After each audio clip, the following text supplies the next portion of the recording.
앞으로 나는 이 식당들을 모두 사회에 기부하기로 했다. 이게 무슨 소리예요?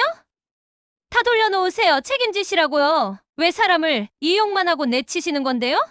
그런 인성으로 지금까지 식당을 키우신 거예요? 며느리가 갑자기 본색을 드러내며 소리 지르기 시작했어요.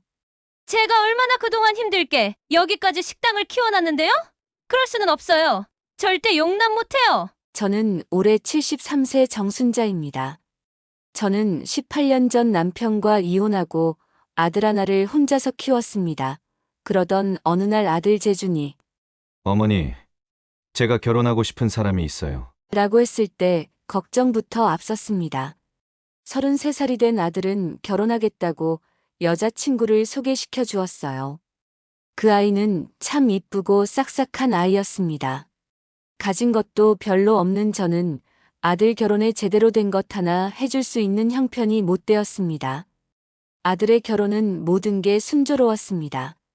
처음 며느리를 만났을 때를 생각하면 아직도 가슴이 따뜻해집니다. 형편이 넉넉지 못한 우리 가정을 받아들일 사람이 있을까 하는 마음이 컸거든요. 하지만 민정이는 첫 만남부터 달랐습니다.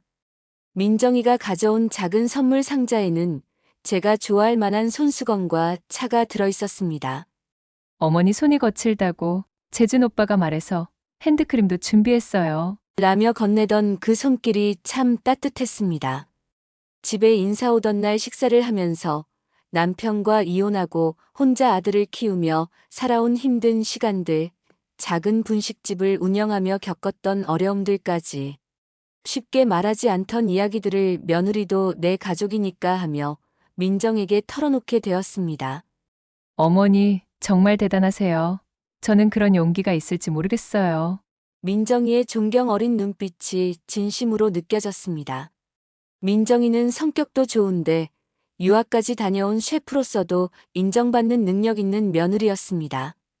결혼 준비를 하면서 저는 걱정이 많았습니다. 예단도 제대로 못 해주고 집도 못 해주는데 어쩌나 걱정하고 있을 때 민정이 부모님은 그런 걸 전혀 개의치 않으셨습니다. 두 아이만 잘 살면 된다며 오히려 저를 편하게 해주셨죠. 결혼식 날 아들과 민정이가 웨딩드레스를 입고 저에게 인사할 때 평생 흘릴 눈물을 다 흘렸던 것 같습니다. 제 아들이 이렇게 좋은 인연을 만나 행복해하는 모습을 보니 그동안의 고생이 모두 보상받는 기분이었습니다.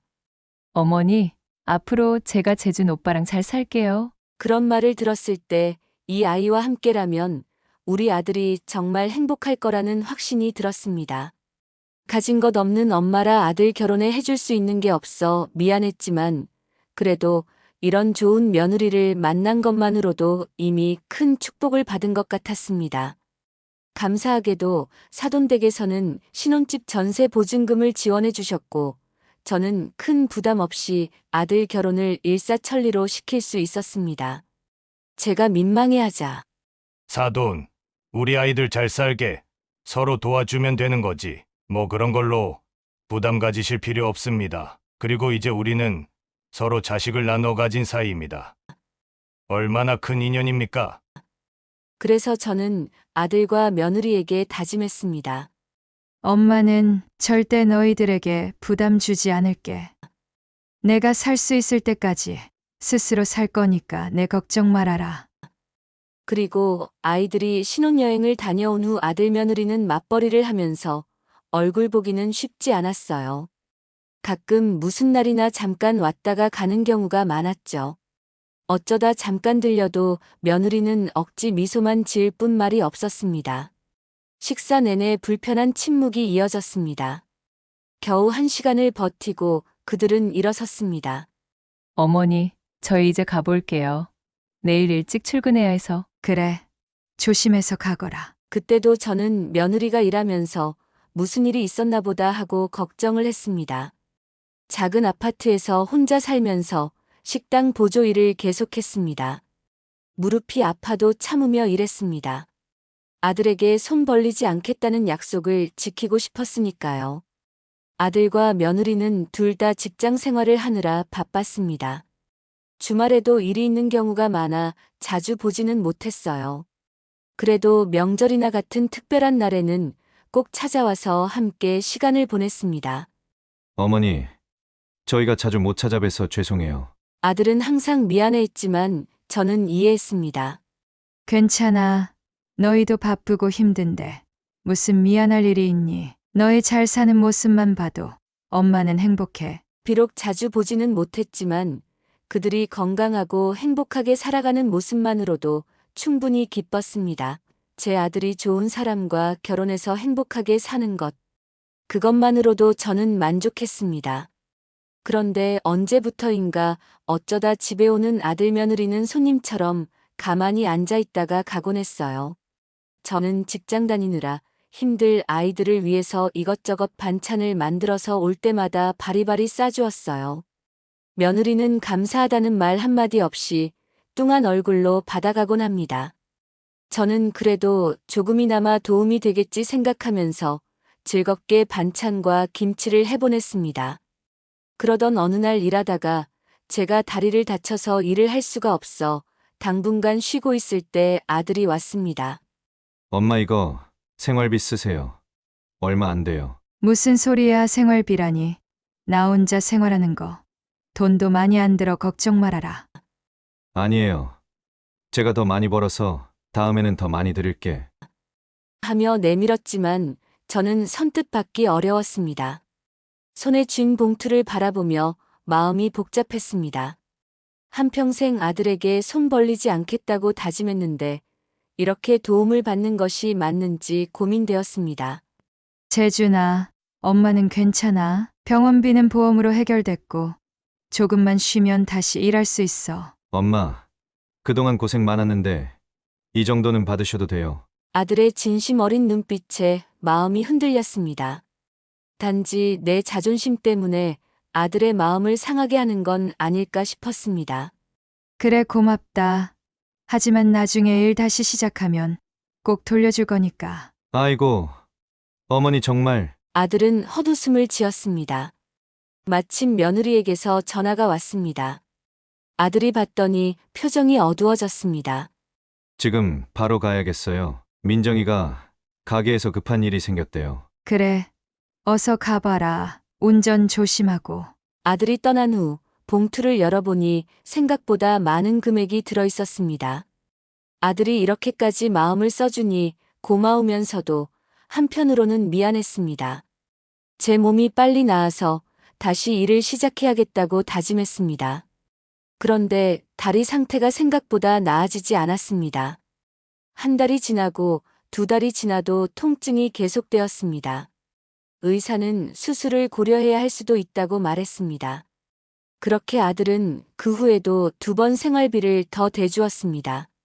고맙다. 너도 가정이 있는데 엄마 생활비를 신경 쓰게 해서 미안하다. 아니에요. 엄마, 더 많이 벌어서 드린다니까요? 아들은 저를 위로했습니다. 저는 참 자식을 잘 키웠죠? 그리고 가을이 되어 제 생일날이었습니다. 얼마 전 추석을 지낸 직후라 또 생일을 지내기는 아이들한테 부담 주는 것 같아 미안했지만 아이들 결혼하고 첫 생일이라 그래도 초대해서 밥 먹이려고 준비를 했습니다. 그런데 저녁 7시까지 오겠다던 아이들이 기다려도 오지 않아 잠깐 나가 봐야겠다고 나가자 주차장에 아들 차가 있었습니다. 이상하다 하고 두리번거리는데 구석에서 누군가 다투는 소리가 들렸습니다. 소리나는 쪽으로 다가가니 아들과 며느리가 언성을 높이며 다투고 있었습니다. 나는 오늘 힘들다고 했잖아. 왜 자꾸 어머니 생일이라고 오자고 하는 거야? 며느리의 목소리는 짜증이 가득했습니다. 그래도 결혼하고 처음 생신인데 이번에는 챙겨드려야 하는 거 아냐? 내년부터는 안 와도 되잖아. 또 생신?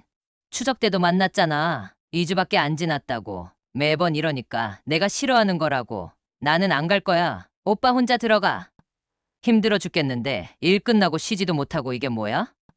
언제까지 어머니 생신까지 챙겨드려야 해? 어버이날 생신, 명절, 도대체 이게 무슨 노예근성이냐고. 가슴이 철렁 내려앉았습니다. 그동안 며느리가 저를 꺼렸던 이유가 이제야 이해됐습니다. 다른 날은 몰라도 어머니 생신 정도는 당연히 찾아뵈야 하는 거 아니야? 어머니 혼자 계시는데 기본도 안 하면 어떡해? 그리고 처갓집은 매주 주말에 가고 항상 더 많이 챙겨드리잖아. 매주 주말마다 가서 내가 기사 노릇, 종 노릇 다 하는데 이건 너무 불공평한 거 아니냐고? 무슨 소리야? 우리 친정은 집 해주셨잖아. 그리고 매주 우리 먹을 반찬 챙겨주시잖아. 당연한 거 아니야? 더 해드려야지. 그럼 우리 엄마도 반찬 해주시잖아. 그건 왜 매번 가져가기만 하고 없어? 도대체 무슨 소리를 하는 거야? 그걸 어떻게 먹어 구질구질하고 냄새나서. 그리고 어머님 짜증나게 매번 반찬은 왜 그렇게 바리바리 해주시는 거야? 진짜. 그거 누가 먹는다고? 가져가서 버리는 것도 일이잖아. 그리고 앞으로 이런 행사 있을 때는 우리 집 근처에 식당 예약해서 외식해. 집에서 매번 먹기도 찝찝하게 왜 자꾸 차려주시는 건데. 그게 무슨 소리야? 그걸 말이라고 해. 처갓집에서 해주는 건 다 괜찮고 우리 엄마가 해주는 건 더럽다는 거야? 그게 할 소리야? 잠시 그 자리에 서서 두 사람의 대화를 더 들었습니다. 오늘만 참아줘. 어머니 생신인데. 아들의 목소리에는 간절함이 묻어 있었습니다. 내가 매번 참는 거 몰라? 반찬 해주신다고 좋은 척하고 정 있는 척하고 난 이제 지쳤어. 평생 챙겨 먹었을 생일, 매년 돌아오는 생일이 뭐 그리 소중하다고 이렇게 피곤하게 해? 너 말 다 했어? 그 말을 듣는 순간 다리에 힘이 풀렸습니다. 벽에 기대어 서지 않았다면 주저앉았을 것 같았습니다. 눈물이 눈가에 맺혔지만 꾹 참았습니다. 제가 없는 곳에서 이런 말을 하고 있었다니. 원래 며느리가 저런 사람이었을까요? 너무 황당하고 지금 내가 뭘 듣고 있나 했습니다. 가슴이 아팠지만 더 들을 수 없어 조용히 뒤로 물러났습니다. 다리가 후들거려 아파트 입구 벤치에 앉아 진정하려 노력했습니다. 잠시 후 아들이 엘리베이터를 타려고 가는 것이 보였습니다. 겨우 일어나 엘리베이터 앞으로 가니 엄마, 여기 계셨어요? 아들이 놀란 표정으로 물었습니다. 응. 너희들이 안 와서 무슨 일 있나 하고 잠깐 바람 좀 쐬려고. 들어갈까? 제 목소리가 떨리고 있었어요. 엄마, 민정이는 오려고 했는데 갑자기 가게에 일이 생겨서 못 왔어요. 죄송해요. 괜찮아. 바쁜데 일 봐야지. 하고 넘어갔지만 마음이 아파 며칠을 힘들었습니다. 집으로 들어가는 내내 아들의 표정은 굳어 있었습니다. 제가 얼마나 눈치 없었던 걸까요? 그동안 며느리가 저를 얼마나 부담스러워했는지 전혀 몰랐습니다. 문을 열고 들어서자 식탁 위에는 제가 정성껏 준비한 생일상이 놓여 있었습니다. 차려놓은 생일상을 보며 아들이 밝게 웃었습니다. 와, 엄마 이렇게 많이 준비하셨어요? 민정이도 왔으면 좋아했을 텐데 아쉽다. 하며 너스레를 떨었습니다. 나물무침, 미역국, 아들이 좋아하는 돼지갈비 잡채까지 모두 며느리가 버린다는 그 음식들이었습니다. 남편과 이혼하고 혼자서 아들을 키우면서도 그리고 나이 들어 몸이 아파도 계속 일하면서도 제 희망은 언제나 아들이었습니다. 그런데 그런 아들의 곁에 최고의 며느리를 얻었다고 착각하고 감사했는데 그 며느리는 이런 생각을 가지고 있었다니. 아들이 돌아가고 혼자 남자 참았던 눈물이 쏟아졌습니다. 내가 그렇게 부담스러운 존재였구나. 아들은 나를 챙기고 싶어 하지만 며느리에게는 내가 귀찮은 존재였던 거구나. 그날 밤 잠을 이루지 못했습니다. 아들을 혼자 키우며 고생했던 지난 세월들, 그리고 아들 결혼 후 신세 지지 않으려고 애썼던 노력들이 모두 무슨 소용이었나 싶었습니다. 아들이 준 생일 선물 봉투 안에는 현금과 함께 작은 카드가 들어 있었습니다. 어머니, 항상 감사합니다. 사랑합니다. 재준올림. 그 글씨를 보니 더 서럽게 느껴졌습니다. 아들의 마음은 따뜻한데 이제 그 사이에 며느리가 있다는 현실이 가슴 아팠습니다. 며칠을 생각 끝에 며느리에게 연락을 했습니다. 민정아, 잠깐이라도 좋으니 언제 시간 좀 내주렴. 내가 할 얘기가 있어서 그래. 며느리는 시간 없다 바쁘다를 시전하다가 결국 며칠이 지난 후 마지못해 잠깐 시간을 내주었어요.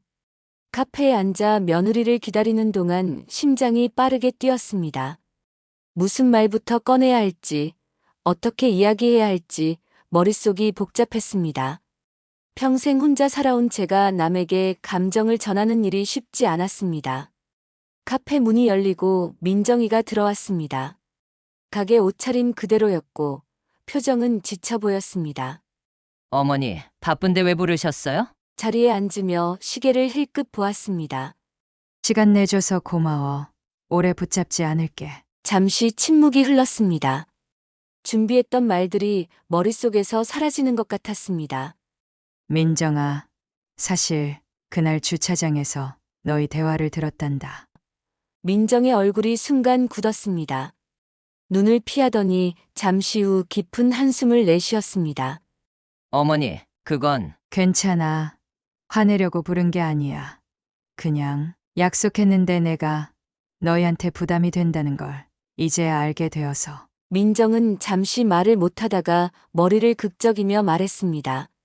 그날은 제가 좀 예민했어요. 일이 너무 많아서. 민정아, 솔직히 말해도 돼. 나는 이해할 수 있어. 그제서야 민정이 고개를 들고 저를 똑바로 바라봤습니다. 솔직히 저희가 어머님 댁에 갈 때마다 반찬 해주시고 생신이니 명절이니 챙겨야 하니 가끔 부담스러울 때가 있어요. 저희도 바쁘고 자유롭게 살고 싶은데 나는 너희에게 부담 주려고 그런 게 아니었어. 그저 도움이 되고 싶었을 뿐인데 반찬도 너희가 좋아하는 줄 알았는데. 사실 어머니 반찬 스타일이 제 입맛에 안 맞아요. 간도 세고 그런데 매번 받아와야 하니까 눈치 보여서. 말을 하면 할수록 가슴이 무너지는 듯 했지만 침착하게 들었습니다. 그리고 오빠가 어머님 생활비 대드린 것도 오바죠. 저도 모르게 거짓말하고. 그럼 재준이가 너희 돈에서 빼돌려서 나를 준 거라는 거니? 아니요, 그건 아니고 오빠 용돈으로요. 저희 결혼할 때 어머님이 해주신 거 아무것도 없잖아요. 그리고 어머님은 부담 주지 않겠다고 하셨으면서. 그래, 그 돈을 받은 건 미안하다. 그 돈으로 너희 반찬에서 보냈지만 다 버렸다며 그 돈은 내가 갚을게. 그리고 이렇게 불쑥 찾아오지 마세요. 이런 것도 부담스러워요. 앞으로는 이런 일은 없을 거다. 감정이 격해져서 나도 모르게 소리가 올라가는 걸 느꼈지만 조심했습니다. 이곳은 며느리의 직장 근처라는 것을 인식하면서 아니야, 솔직하게 말해줘서 고마워. 나도 이제 알았으니 조심할게. 집으로 돌아오는 길 눈물이 멈추지 않았습니다. 하지만 이상하게도 마음은 조금 편안해졌습니다. 이제 현실을 알았으니 그에 맞게 살아갈 수 있을 테니까요. 이제 나도 아들과 조금 거리를 두어야겠구나. 혼잣말을 중얼거리며 집으로 향했습니다. 집으로 돌아온 저는 그 후 한 번도 아이들을 부르지 않았고 온다고 해도 제가 집에서 나가 집을 비웠습니다. 그렇게 며느리와는 점점 사이가 멀어지고 연락도 하지 않았고 아들은 가끔 다녀갔지만 더 이상 반찬이나 다른 부담도 주지 않았습니다. 그렇게 1년 반이 지나가고 있었습니다. 저는 더 이상 며느리를 봤다는 생각은 마음에서 지우기로 했습니다. 그러던 어느 날 이혼한 전 남편에게서 연락이 왔습니다. 전 남편은 저와 이혼하고 LA로 건너가 몇 번의 사업 실패 후 지금은 꽤 유명한 레스토랑을 몇 군데 운영 중이라고 알고 있었지만 그동안 연락은 없이 살았는데 갑자기 연락해서 만나자고 했습니다. 전 남편의 전화를 받고 한동안 멍하니 앉아 있었습니다. 18년 전 이혼 후 단 한 번도 연락하지 않던 사람이 갑자기 만나자니 무슨 일이 있나 믿기 힘든 일이었습니다. 이제 나이도 먹을 만큼 먹고 더 늙기 전에 재결합하자고 제의를 해왔어요. 재준 엄마, 내가 많이 미안해. 당신에게 잘못했다는 걸 알아. 이제 와서 용서해달라는 건 무리라는 것도 알지만 한 번만 만나줄래?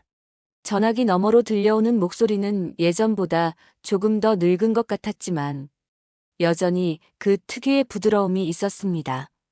한때는 그 목소리에 마음이 설레었던 시절도 있었지요. 갑자기 왜 이러는 거예요? 제 목소리는 담담했습니다. 나 많이 외로워.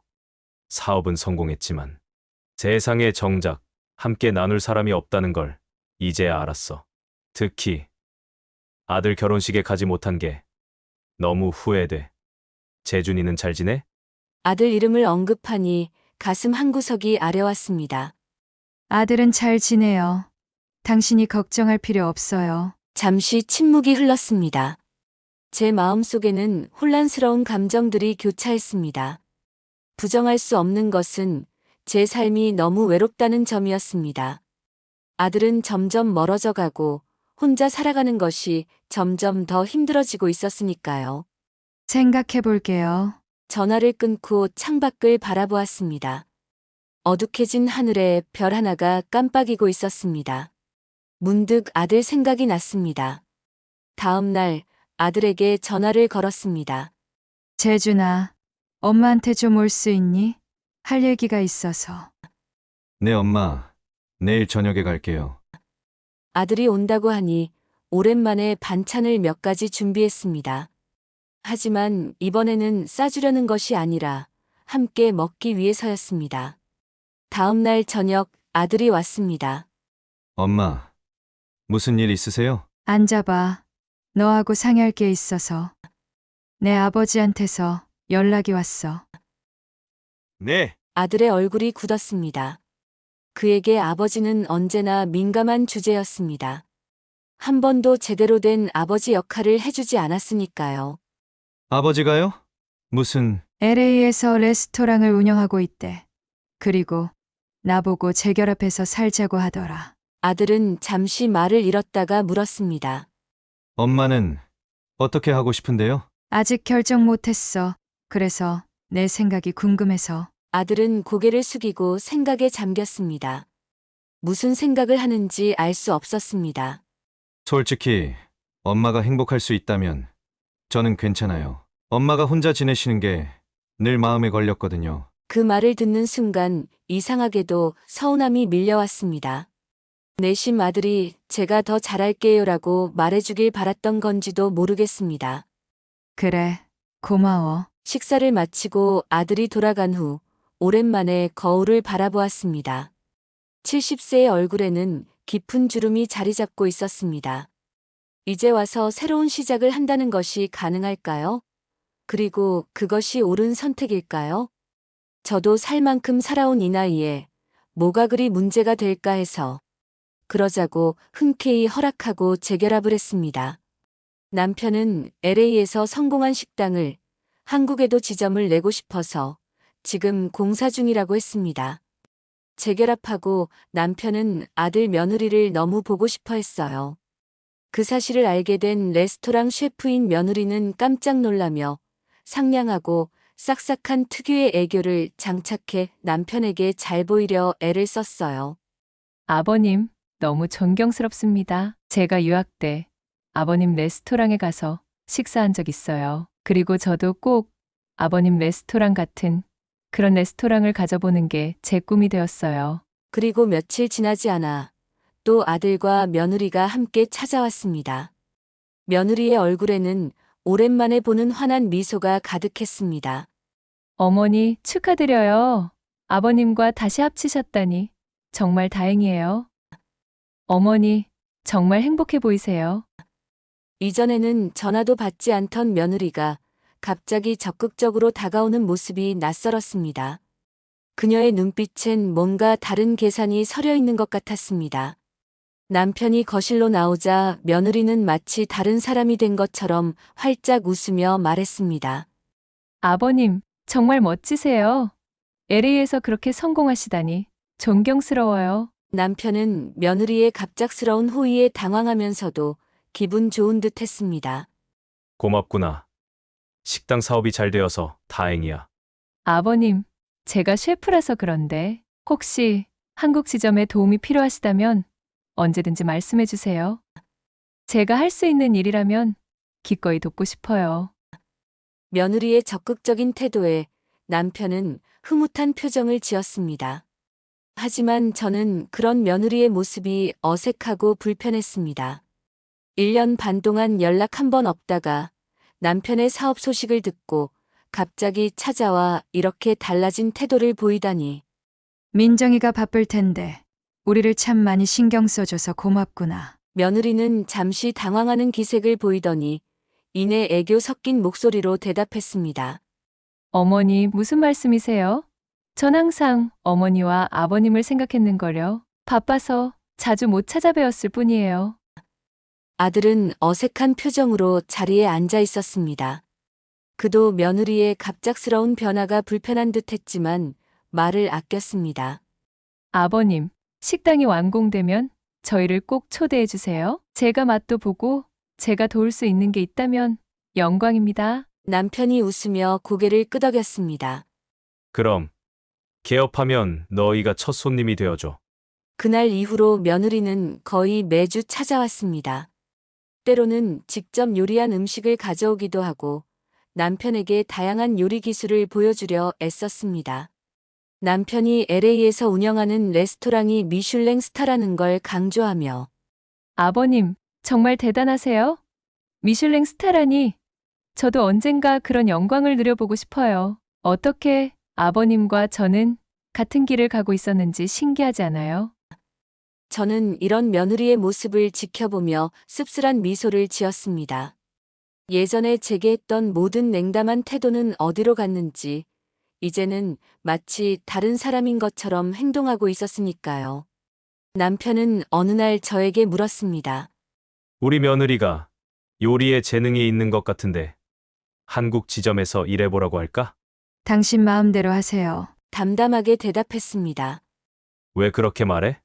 아니요. 그냥 사람들이 어떻게 변하는지 보는 게 재미있어서요. 그렇게 세상 물정을 배워가는 제 노년의 시간이 흘러가고 있습니다. 인생이라는 것이 참 아이러니하다는 생각이 들었습니다. 돈과 권력이 없을 때와 있을 때 사람들의 태도가 이렇게 달라질 수 있다니. 남편은 열정적으로 자신을 어필하는 며느리에게 가게를 맡겼고 며느리는 음식, 운영, 시정할 점 등 모든 면에서 열정을 다해 식당 일을 했고 마치 본인 식당인 것처럼 최선을 다하는 것 같았습니다. 그런 며느리를 보며 저에게 했던 모습들이 다시 떠올랐습니다. 저는 더 이상 이대로 뒀다가는 남편도 며느리에게 속고 있구나 하는 생각이 들어 참을 수가 없었습니다. 더 늦기 전에 남편에게 며느리와 있었던 일을 모두 말하기로 했습니다. 어느 저녁 집에 돌아온 남편과 함께 티타임을 가지며 이야기를 꺼냈습니다. 당신, 내가 하고 싶은 이야기가 있어요. 그래. 뭔데? 며느리에 대해서예요. 당신이 봤던 민정이는 진짜 민정이가 아니에요. 남편은 커피잔을 내려놓고 관심 있게 저를 바라봤습니다. 무슨 말이야? 천천히 제 기억 속에 있던 일들을 이야기하기 시작했습니다. 며느리가 아들 결혼 후 저를 대하던 냉담한 태도, 제 생일날 주차장에서 들었던 대화, 그리고 그 이후로 제가 일부러 거리를 두었던 일까지. 그 애는 나를 부담스러워했어요. 노예 근성이라고 할 정도였어요. 내가 집에 오라고 했을 때도 거부했고, 내가 준 반찬도 싫어했어요. 그러다가 당신이 나타나고 레스토랑 이야기가 나오자마자 갑자기 태도가 바뀐 거예요. 남편은 한참 동안 말없이 저를 바라보았습니다. 그의 눈에는 놀라움과 함께 분노가 서려 있었습니다. 확실해? 혹시 오해는 아닐까? 내가 직접 들었어요. 게다가 그 일 이후로 1년 반 동안 연락 한 번 없었어요. 그런데 당신이 성공한 사업가라는 사실을 알자마자 마치 다른 사람처럼 변했어요. 남편은 깊은 한숨을 내쉬었습니다. 세상에 참 슬픈 일이구나. 우리 아들은 알고 있을까? 아들도 알고 있을 거예요. 그 일로 다퉜으니까요. 하지만 아마 어쩔 수 없이 받아들이고 있겠죠. 어떻게 하면 좋을까? 식당에서 내보내야 할까? 저는 잠시 생각에 잠겼습니다. 며느리를 바로 내쫓는 것은 아들에게도 상처가 될 것 같았습니다. 아니요.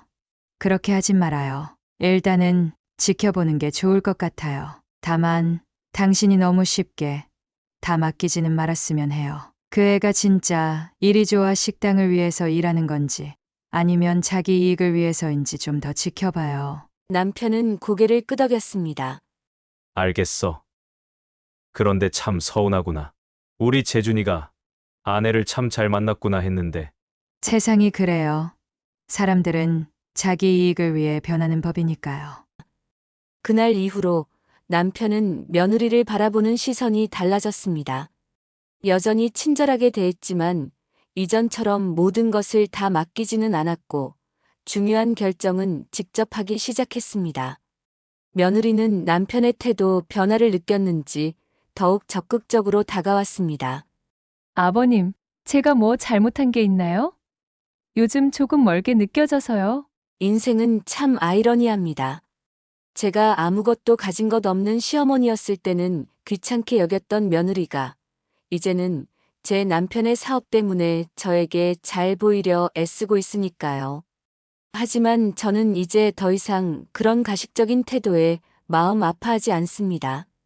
그저 모든 것을 관조하는 마음으로 바라보며 남편과의 재결합이 가져다 준 예상치 못한 선물, 어쩌면 그것은 진정한 깨달음이었을지도 모릅니다.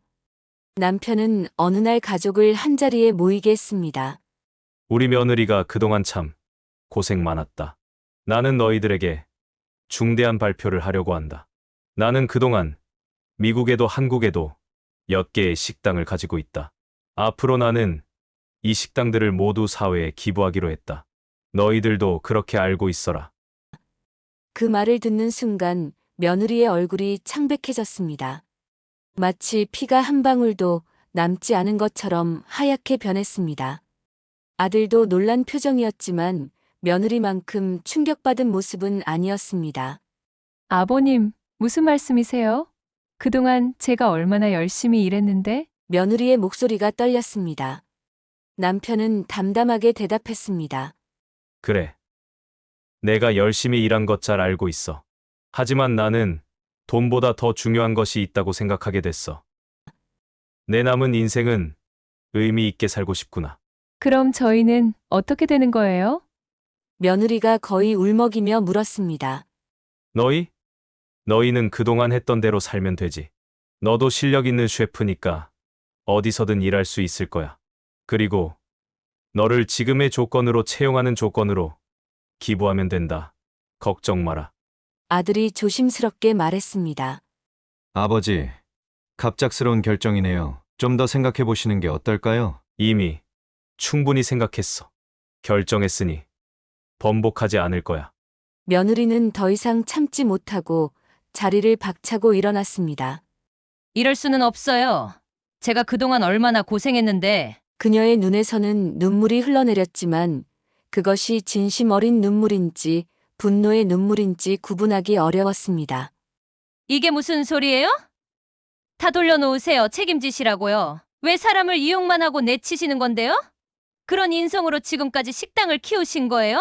며느리가 갑자기 본색을 드러내며 소리 지르기 시작했어요. 제가 얼마나 그동안 힘들게 여기까지 식당을 키워놨는데요? 그럴 수는 없어요.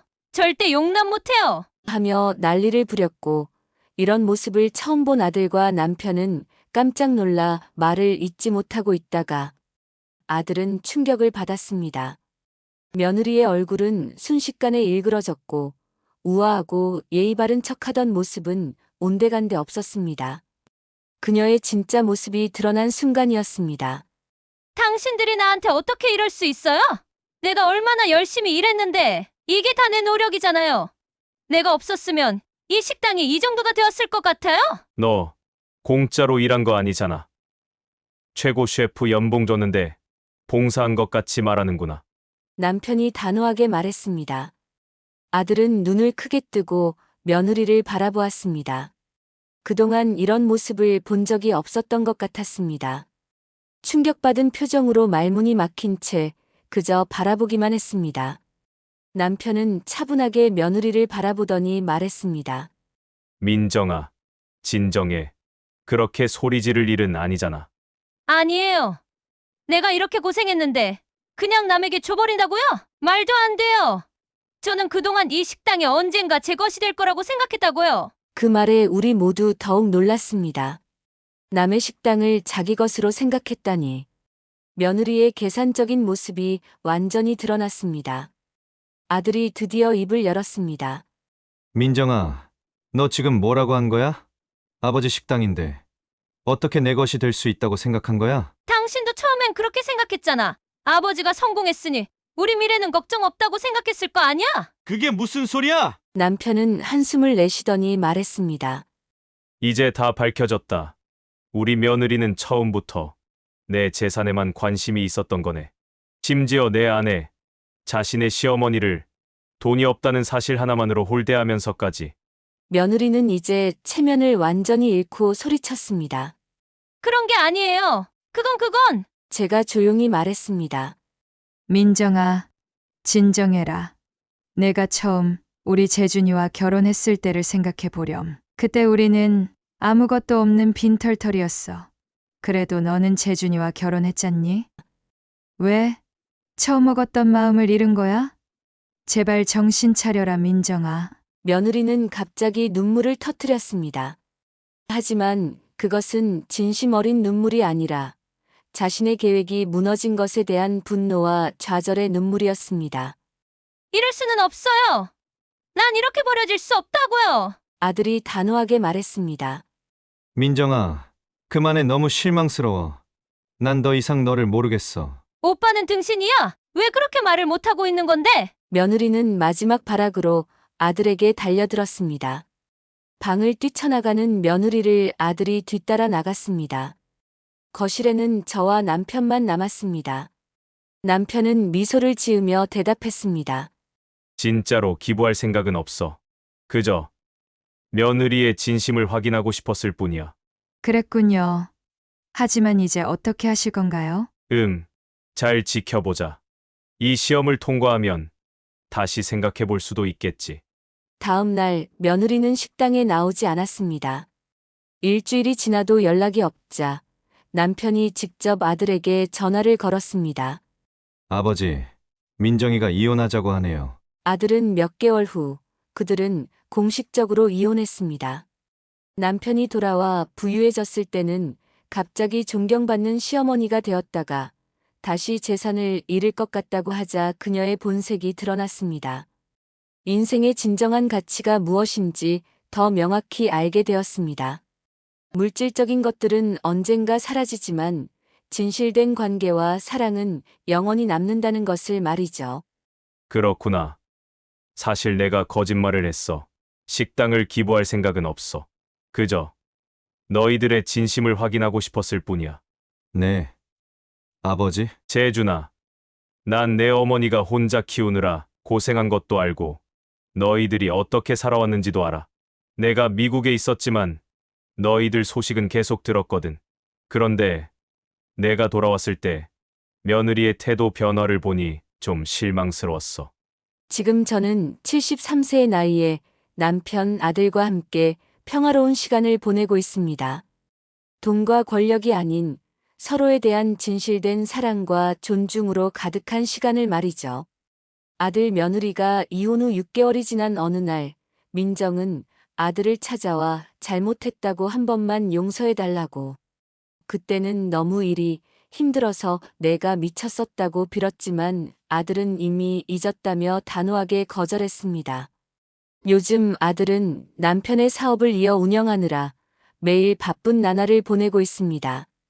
따뜻한 봄날 오후, 그날은 아들이 식당에서 새로운 메뉴를 시험하는 날이었습니다. 저와 남편도 초대받아 맛을 보고 있었지요. 그때 예고 없이 민정이가 식당에 들어왔습니다. 오빠, 민정의 목소리가 떨렸습니다. 이혼 후 처음 보는 그녀의 모습은 많이 초췌해져 있었습니다. 화려했던 옷차림과 자신감 넘치는 표정은 사라지고 수수한 원피스에 긴장된 표정만 남아 있었습니다. 아들은 잠시 놀란 표정을 지었다가 곧 담담하게 말했습니다. 민정아, 무슨 일이야? 잠깐 이야기 좀 할 수 있을까? 저와 남편은 눈짓을 주고받고 자리에서 일어나려 했지만 아들이 말렸습니다. 괜찮아요. 어머니, 아버지 앉아 계세요. 오래 걸리지 않을 거예요. 민정은 조심스럽게 다가와 테이블 가장자리에 앉았습니다. 그녀의 눈에는 눈물이 맺혀 있었습니다. 오빠, 나 정말 잘못했어. 그때는 내가 너무 욕심에 눈이 멀어서 정신이 나갔었던 것 같아. 한 번만 용서해주면 안 될까? 어머님, 아버님 잘못했습니다. 용서해주세요. 제가 미쳤었나 봐요. 아들은 묵묵히 그녀의 말을 들었습니다. 그의 표정에는 분노나 미움보다는 담담함이 더 많이 보였습니다. 오빠, 내가 얼마나 후회하는지 몰라. 매일 밤 생각해보면 내가 왜 그랬는지. 어머님께도 정말 죄송해요. 민정이 제 쪽을 바라보았습니다. 어머니, 정말 죄송합니다. 제가 너무 이기적이었어요. 저는 그저 고개를 끄덕이는 것으로 대답을 대신했습니다. 그녀의 말이 진심인지 아닌지 판단하기는 어려웠습니다. 민정아, 아들이 마침내 입을 열었습니다. 나는 이미 그 일은 지나간 일로 생각하고 있어. 미워하고 있지도 않아. 민정의 얼굴에 희망이 떠올랐습니다. 그럼 하지만 다시 돌아갈 수는 없어. 아들의 목소리는 부드럽지만 단호했습니다. 지금 내 인생은 새로운 방향으로 가고 있어. 아버지의 사업을 배우고 이 식당들을 운영하는데 모든 시간과 에너지를 쏟고 있어. 나도 함께 도울 수 있어. 내가 셰프잖아. 민정이 간절하게 말했습니다. 아들은 미소를 지었지만 그 미소에는 거리감이 느껴졌습니다. 고마워. 하지만 그건 좋은 생각이 아닌 것 같아. 서로에게 좋지 않을 거야. 민정의 어깨가 축 처졌습니다. 그녀의 눈에서 눈물이 흘러내렸습니다. 정말 돌이킬 수 없는 거야? 민정이도 새로운 시작을 해야 할 때야. 너도 능력 있는 사람이고 잘 됐으면 좋겠어. 아들의 단호한 말에 민정은 더 이상 할 말을 찾지 못했습니다. 잠시 후 그녀는 조용히 일어나 식당을 떠났습니다. 그날 저녁 집으로 돌아오는 길에 남편이 물었습니다. 아들이 참 단단해졌구나. 그렇게 단호하게 거절할 줄 몰랐어. 그래요. 우리 아들이 많이 성장했어요. 인간은 경험과 아픔으로 성장하는지도 모르겠어요. 당신 덕분이야. 혼자서 그렇게 잘 키웠으니까. 저는 미소를 지었습니다. 비록 힘든 시간들이 있었지만 결국 제 아들은 올바른 길을 찾아갔습니다. 그리고 이제는 남편과 저, 그리고 아들. 우리는 진정한 가족이 되어가고 있었습니다. 인생은 참 신비로운 여정입니다. 73세의 나이에 저는 또 다른 시작을 경험하고 있습니다. 과거의 상처를 치유하고 진정한 행복을 찾아가는 여정을 말이죠. 이 나이가 되어서야 저는 물질적인 가치가 아닌 마음의 풍요로움이 무엇인지 진정으로 알게 되었습니다.